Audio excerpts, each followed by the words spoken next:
Let me remind you, நான் உங்களுக்கு ஞாபகப்படுத்த விரும்புகிறேன், நீங்கள் ராஜாக்கள், நீங்கள் சாதாரணமானவர்கள் கிடையாது, நீங்கள் தேவனுடைய ஆசாரியர்கள், தேவனுடைய ஊழியர்கள். கர்த்தர் இந்த பூமியிலே உங்களை வெற்றிகரமாய் வாழ்வதற்கு அழைத்திருக்கிறார். கர்த்தர் உங்களை விட்டு விலகுவதில்லை, உங்களை கைவிடுவதில்லை என்று அவர் உரைத்திருக்கிறார். 1 பேதுரு 2:9 சொல்லுகிறது, நீங்களோ உங்களை அந்தகாரத்தினின்று தம்முடைய ஆச்சரியமான ஒளியினிடத்திற்கு வரவழைத்தவருடைய புண்ணியங்களை அறிவிக்கும்படிக்கு தெரிந்து கொள்ளப்பட்ட சந்ததியாயும் ராஜரீகமான ஆசாரிய கூட்டமாயும் அசுத்த ஜாதியாயும் அவருக்கு சொந்தமான ஜனமாயும் இருக்கிறீர்கள். முன்னே நீங்கள் தேவனுடைய ஜனமாய் இருக்கவில்லை. முன்னாடி நம்ம தேவனுடைய ஜனம் கிடையாதுங்க, நம்ம அபிரகாமுடைய வம்சத்தில் பிறந்தவர்கள் கிடையாது. ஆனால் இப்பொழுதோ அவருடைய ஜனங்களாய் இருக்கிறீர்கள். என்ன ஒரு அற்புதமான வார்த்தை! முதலாவது நல்லா தெரிந்துக்குங்க, நீங்கள் தேவனுடைய ஜனம், அவர் நம்முடைய தேவன். முன்பு நாம் தேவனுடைய ஜனம் இல்லை, இப்போ நாம் தேவனுடைய ஜனம். தேவனுடைய ஜனம். தேவன் நமக்கு ராஜாவா இருக்கிறார், நம்மை ராஜாக்களாய் ஏற்படுத்தி இருக்கிறார். முன்னே நீங்கள் இரக்கம் பெறாதவர்களாய் இருந்தீர்கள், இப்பொழுதோ இரக்கம் பெற்றவர்களாய் இருக்கிறீர்கள். யோசிச்சு பாருங்க, அரசாங்கம் நம்ம மேல இரக்கமா இல்லை, வங்கிகள் நம்ம மேல இரக்கமா இல்லை, கடன் நமக்கு கொடுத்தவன் நமக்கு இரக்கமா இல்லை, மருத்துவமனைகள் நம்ம மேல இரக்கமா இல்லை, எந்த மனுஷனும் இந்த உலகத்தில் நம்ம மேல இரக்கமா இல்லை. ஓகே, பரவாயில்ல, ரொம்ப சந்தோஷம். இப்பயாவது நமக்கு புத்தி வருகிறதே. கர்த்தர் நம்ம மேல இரக்கமா இருக்கிறார்.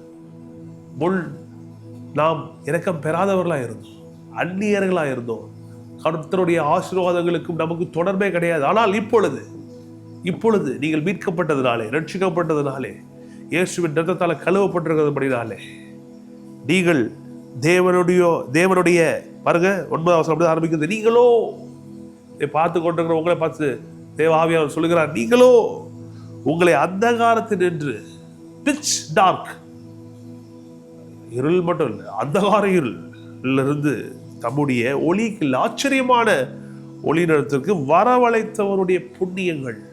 வரவழைத்தாரே, அவருடைய புண்ணியங்கள்லாம் சொல்லணும். ஆமாங்க, அதற்காக தான் கர்த்தர் அழைத்திருக்கார். அவர் எவ்வளோ பெரியவர், எவ்வளோ மகத்துவமானவர், அவர் எவ்வளோ உயர்ந்தவர், அவர் எவ்வளோ சிறந்தவர், இதெல்லாம் பேசுவதற்கு தான் கர்த்தர் நம்மை அழைத்திருக்கிறார். புண்ணியங்களை அறிவிக்க நாம் யாரா இருக்கிறோமா? ராஜாக்கள், ஆசாரியர்களாக இருக்கோம். கொஞ்சம் யோசிச்சு பாருங்க. இதெல்லாம் மனதில் வைத்து தியானம் பண்ணுங்க. உங்களுடைய வாழ்க்கை பெரிய விதத்தில் உயர்த்த கர்த்தர் வல்லவராக இருக்கிறார். 1 சாமுவேல் 2 அண்ணால் ஒரு பாடல் பாடுறாங்க. அதுல பாருங்க என்ன பண்றாரா ஆண்டவர், என்ன பண்றாரு? 10 கர்த்தரோடே வழக்காடுபவர்கள் நொறுக்கப்படுவார்கள், வானத்திலிருந்து அவர்கள் மேல் முழங்குவார். கர்த்தர் பூமியின் கடையாந்திரங்களை நியாயம் தீர்த்து தாம், yes, listen to this people. 10 பிற்பகுதி 1 சாமுவேல் 2:10, தாம் ஏற்படுத்தின ராஜாவுக்கு பலனளித்து. உங்களுக்கு தெரியுமா? உங்களுக்கு இது எவ்வளவு பெரிய தீர்க்கதரிசனம்ட்டு. அந்நாள் இதை பாடும்போது, அந்நாள் இதை சொல்லும் போது, அன்னைக்கு இஸ்ரவேல ராஜா கிடையாது. ஏன்னா அண்ணாளுடைய பிள்ளைதான் சாமுவேல் தான் கடைசி நியாயாதிபதி. அந்த சாமுவேல் தான் என்ன நடக்குது? முதல் ராஜாவாகிய சவுலையே அபிஷேகம் பண்றார். ஆனால் தீர்க்க தரிசனமாய் அந்த அண்ணாள் அன்றைக்கு உரைக்கிறாள், தாம் ஏற்படுத்தின ராஜாவுக்கு பலன் அளித்து தாம் அபிஷேகம் பண்ணினவரின் கொம்பை உயர பண்ணுவார். கொஞ்சம் யோசிச்சு பாருங்க. இதெல்லாம் இந்த தீர்க்க தரிசனம் நம்முடைய மீட்பர், நம்முடைய ஆண்டவர் இயேசுவை குறித்தும் எழுதப்பட்டிருக்கிறது. இது உங்களுக்கு எனக்கும் இது செல்லும். இந்த வாக்கு தத்தங்கள் கிறிஸ்துவுக்குள் ஆம் என்றும் ஆமேன் என்றும் இருக்கிறது. அவன் எடுத்து அறிக்கை செய்ய. ராஜாக்கள் இதை பார்த்து கொண்டிருக்கிற ஒவ்வொரு ராஜாக்களுக்கும் சொல்றேன், நீங்கள் பெண்ணா இருந்தாலும் பரவாயில்ல, என் சகோதரிகளா இருந்தாலும் பரவாயில்ல, சொல்லுங்க, நீங்க ஒரு ராஜாங்கிறீங்க. நாங்க சொல்றோம்ல மனவாட்டி சபைன்ட்டு, நாங்களாம் ஆண்கள், நாங்க எப்படி மனவாட்டின்னு சொல்றது?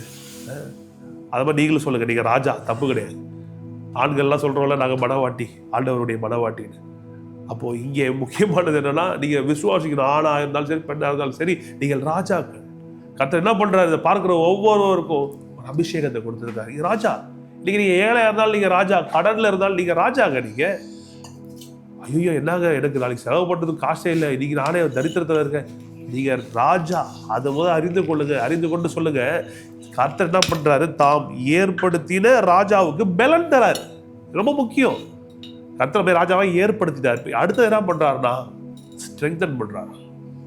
I am so excited people. சொல்லுங்க, என்னோட கூட சேர்ந்து சொல்லுங்க, கர்த்தர் என்னை ராஜாவாக ஏற்படுத்தி கர்த்தர் எனக்கு என்ன செய்யறாரு, எனக்கு பலன் தருகிறார். பலன் அளித்து, பலன் இல்லையா, வேதம் தெளிவாய் சொல்லுகிறது. பலன் இல்லாதவருக்கு கர்த்தர் பலன் தரார், சத்துவம் இல்லாதவருக்கு சத்துவத்தை பெருகப்படுகிறார். See, that's why we need to meditate the word day in and day out. எப்பொழுது இரவு பகல் கர்த்தருடைய வார்த்தையை தியானிப்பது ரொம்ப முக்கியம். Hallelujah, hallelujah. And he shall give strength unto his king and exalt the hall of the anointed. Thank you, Jesus. And he will give strength to the king. நீங்க தான் ராஜா, and God gives you strength. Since you are the king, God gives you the strength, and God exalts you, and God exalts your horn. ஒரு கொம்ப மகிமை என்ன பண்றாரு, உயர பண்ணுவார் என்று துதித்தாள். இப்படிதான் துதிக்கிறோம் ஆண்டவரை. கர்த்தர்கிட்ட போகும்போது எப்படி போகணும், கர்த்தரை எப்படி ஆராதிக்கணும். ஏக்கர் கணக்கில் நிலங்களை தருகின்ற தேவன், இதாவது துதியா அப்படின்ற ஒருத்தன். ஏன்னா அவனுக்கு துதினால என்னன்னு தெரியல. வேதத்துல இப்படி துதித்தாள்னு வேதத்துல போட்டிருக்கு. எப்படி துதித்தா, கர்த்தாவே ராஜாவுக்கு பலனை தருகிறீர், உயர்த்துகிறீர். எடுத்து படிச்சு பாருங்க, முழுமையா படிக்கிறதுக்கு நேரம் இல்லை. அவர் சிறியவனை புழுதிலிருந்து எடுத்து இளையவனை குப்பையிலிருந்து உயர்த்துகிறார். அவர்களை பிரபுக்களோடும் ராஜாக்களோடும் உட்கார வைக்கிறார். மகிமையுள்ள சிங்காசனத்தை சுதந்திரிக்கப்படுகிறார். அவர் தம்முடைய பரிசுத்தவான்களின் பாதங்களை காப்பார் என்று சொல்லி துதித்தாளாம். புரியுதா உங்களுக்கு? துதி என்னன்னா, கர்த்தரை நீங்கள் யார் என்று பார்த்து அவர் உங்களுக்கு என்ன செய்ய வேண்டும் என்று நீங்கள் விசுவாசித்து, ஆண்டவரே இதெல்லாம் செய்து முடிக்க நீர் வல்லவராக இருக்கிறீர் என்று பேசுவதற்கு பாருங்க, பாடுவதற்கு பாருங்க, அவர் மகிமைப்படுத்துவது. இதுதான் துதி. அவங்க நாள் சொல்லுகிறேன், நீங்கள் செழிப்பீர்கள், முன்னேறுவீர்கள், ரொம்ப நல்லா இருப்பீங்க. ஏக்கர் கணக்கில் நிலங்களை தருகின்ற தெய்வமே துதித்து பாருங்க. அதை சோதரிப்பதற்கு பலனை கொடுப்பார். கிலோ கணக்கில் தங்கத்தை வாங்குவதற்கும் சோதரிப்பதற்கும் அதை எழுத திரும்பி ஏழை எளியவர்களுக்கு கொடுக்க உதவி செய்பவரே துதித்து பாருங்க, நடக்கும்.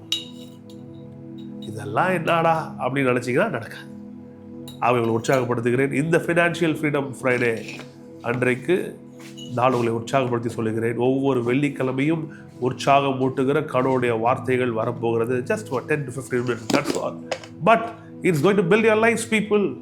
நிறைய பேருக்கு ஷேர் பண்ணுங்க. நிறைய பேர் சப்ஸ்கிரைப் பண்ணாதவர்கள் சப்ஸ்கிரைப் செய்து கொள்ளுங்கள். That gives us great motivation to speak more. இன்னும் அதிகமாக இந்த வீடியோஸ் பண்ணுவதற்கு, அதிகமாக உங்களுடன் பேசுவதற்கு நீங்கள் சப்ஸ்கிரைப் பண்ணி, லைக் பண்ணி, கமெண்ட் பண்ணி நிறைய பேருக்கு அனுப்புறது எங்களுக்கு ரொம்ப பெரிய மோட்டிவேஷனாக இருக்குது.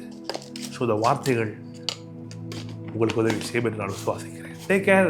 Next week same time, let's meet in Financial Freedom Friday. மீண்டும் அடுத்த வாரம் இதே நேரம் பொருளாதார விடுதலை வெள்ளிக்கிழமை அன்று இன்னொரு அற்புதமான வேத சத்தியத்தோடு உங்களை சந்திக்கிறேன்.